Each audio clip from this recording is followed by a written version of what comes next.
그들이 아침에 지나갈 때 무화과 나무가 뿌리째 마른 것을 보고 베드로가 생각이 나서 여짜오되 라삐여 보소서, 저주하신 무화과 나무가 말랐나이다. 하나님을 믿으라. 내가 진실로 너에게 이르노니 누구든지 이 산더러 들려 바다에 던져지라 하며 그 말하는 것이 이루어질 줄 믿고 마음에 의심하지 아니하면 그대로 되리라.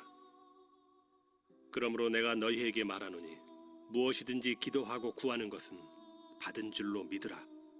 그리하면 너희에게 그대로 되리라.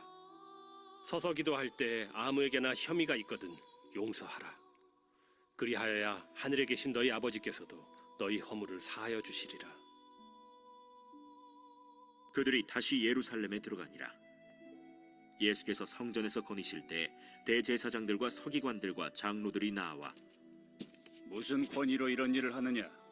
누가 이런 일할 권위를 주었느냐? 예수께서 이르시되 나도 한 말을 너희에게 물으리니 대답하라. 그리하면 나도 무슨 권위로 이런 일을 하는지 이르리라. 요한의 세례가 하늘로부터냐 사람으로부터냐? 내게 대답하라. 그들이 서로 의논하여 이르되 만일 하늘로부터라 하면 어찌하여 그를 믿지 아니하였느냐 할 것이니 그러면 사람으로부터라 할까? 하였으나 모든 사람이 요한을 참 선지자로 여기므로 그들이 백성을 두려워하는지라. 이에 예수께 대답하여 이르되 우리가 알지 못하노라. 나도 무슨 권위로 이런 일을 하는지 너희에게 이르지 아니하리라.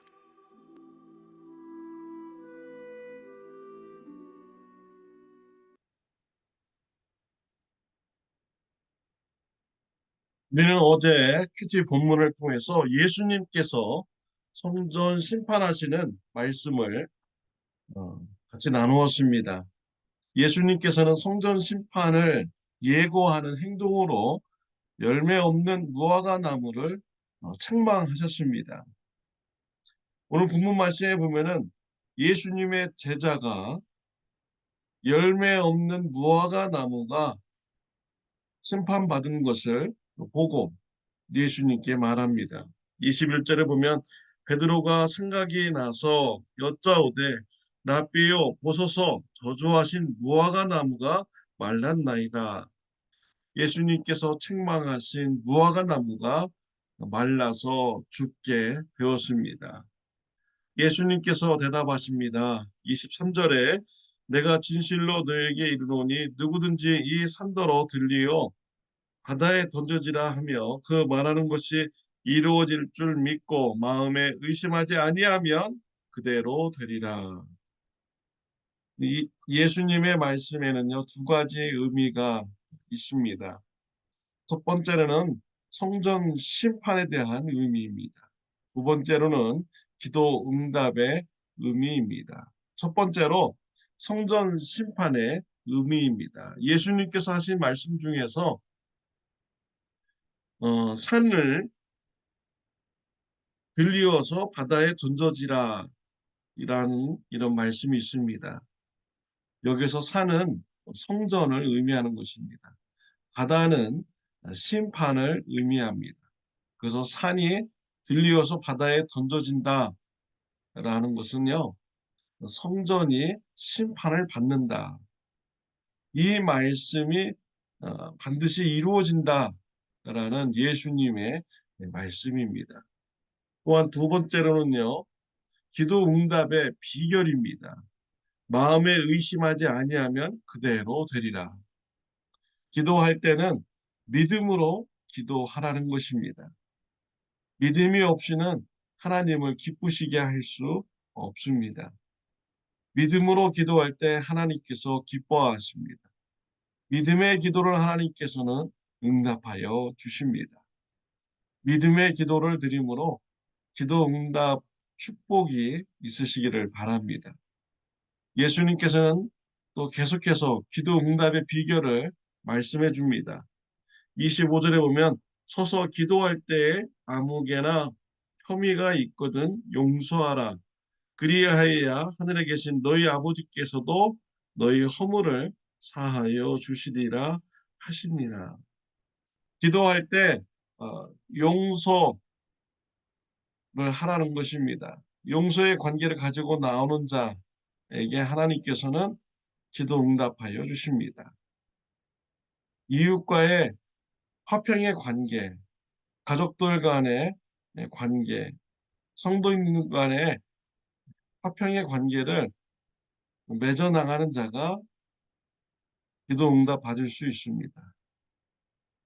가족들과 성도인들과 이웃들과 다투고 싸우기를 좋아하는 이러한 삶에는 하나님께서는 기뻐하지 않습니다.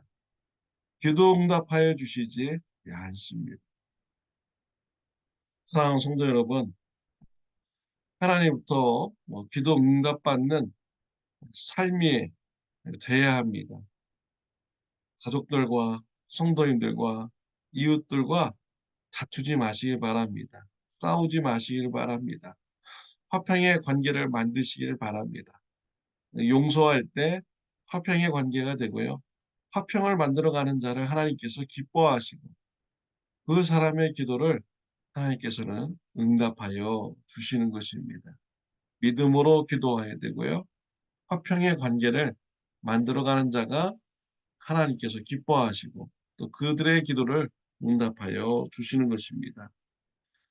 성전 종교 지도자들, 대제사장, 서기관, 장로들이 예수님께 나와서 질문을 했습니다. 무슨 권위로 성전에서 이 상인들을 내쫓았느냐라고 물은 것입니다. 이 종교 지도자들이 얼마나 타락하였는가를 알 수가 있는 것이죠. 하나님을 사랑하고 하나님의 말씀 중심의 신앙생활을 했다면 예수님께서 하신 그 행동을 보고 하나님의 말씀을 바라보아야 됩니다. 하나님의 말씀으로 돌아가야 되는 것이죠. 우리가 잘못했구나. 하나님의 말씀에 비추어서 회개해야 되는 것입니다. 그런데 종교 지도자들은 예수님께 나와서 무슨 권위로 성전에서 매매하는 자들을 쫓아내었느냐라고 이렇게 물은 것입니다. 그들의 눈에는요, 세상 권위밖에 보이지 않는 것이죠. 하나님의 권위가 보이지 않는 것입니다. 그러니까 세상 권위가 없는 이런 예수님의 사역이 부당하다라고 말하고 있는 것입니다. 정말 타락한 종교 지도자들의 모습인 것입니다. 예수님께서 대답하십니다.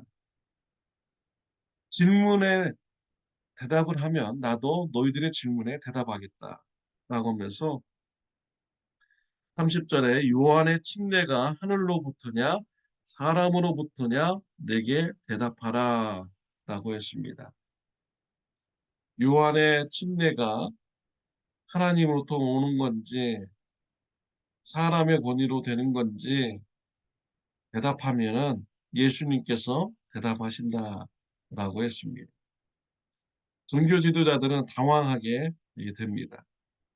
많은 사람들은 침례 요한의 회개의 침례가 하나님의 권위에 있다라고 이렇게 믿었습니다. 그래서 많은 사람들이 나와서 회개를 하면서 침례를 받은 것입니다. 종교 지도자들이 침례 요한의 회개의 침례가 하나님으로부터 왔다. 하나님의 권위로 이루어진 것이다. 라고 대답하면은 왜 종교 지도자들은 회개하지 않았는가? 왜 회개의 침례를 받지 않았는가? 라고 모순에 빠지게 되는 것이죠. 그렇다고 침례 요한의 회개의 침례가 사람의 권위로 된 것이다. 라고 하면은 백성들이 두려운 것입니다. 백성들은 하나님의 권위로 회개의 침례가 이루어진 것을 다 알기 때문이죠. 종교 지도자들은 대답하지 못합니다. 모른다고 합니다. 예수님께서도 너희들의 질문에 대답하지 않겠다라고 하셨습니다. 사랑하는 성도 여러분, 여러분들께서 신앙생활을 하는데 어떤 권위를 중요하게 생각하십니까? 세상 권위를 중요하게 생각하십니까? 하나님의 권위를 중요하게 생각하십니까? 세상 권위는 우리에게 죄 사함을 줄 수 없습니다. 세상 권위는 우리에게 구원을 줄 수 없습니다. 세상 권위는 우리에게 행복을 줄 수가 없습니다. 하나님의 권위만이 우리에게 구원을 주고 죄 사함을 줍니다. 우리를 천국으로 인도하여 줍니다. 우리를 행복하게 만들어주는 것입니다. 성경 말씀이 하나님의 권위로 된 것을 우리는 믿습니다. 하나님의 권위가 있는 성경 말씀을 붙들고 신앙생활하는 저와 여러분들이 되시기를 바랍니다. 하나님의 말씀에 근거해서 우리가 예수님을 믿으면 죄 사함 받고 천국에 가는 것을 믿으시기를 바랍니다. 이러한 하나님의 말씀을 전하는 저와 여러분들이 되시기를 바랍니다. 하나님의 권위가 성경 말씀에 있습니다. 말씀 중심의 신앙생활하는 저와 여러분들이 다 되시기를 바랍니다. 하나님의 말씀은 날마다 묵상하고 하나님의 말씀에 비추어서 우리의 삶을 성화시켜 나가고 변화시켜 나가는 축복이 있으시기를 바랍니다. 기도드리겠습니다. 하나님 아버지 감사합니다. 어두운 세상 가운데서 하나님의 말씀을 주셔서 우리가 어떻게 삶을 살아야 되는지 알려주시니 감사합니다. 세상 권위보다 하나님의 권위를 사모하는 자가 되게 하여 주시고 하나님의 권위가 있는 성경 말씀을 붙들고 신앙생활하는 저와 우리 성도님들 되게 하여 주옵소서. 예수님의 이름으로 기도드렸습니다. 아멘. 오늘은 토요일입니다. 내일 주일 예배를 위해서 기도하여 주시기를 바랍니다. 오늘 하루도 하나님의 말씀에 순종하는 하루가 되시기를 바랍니다.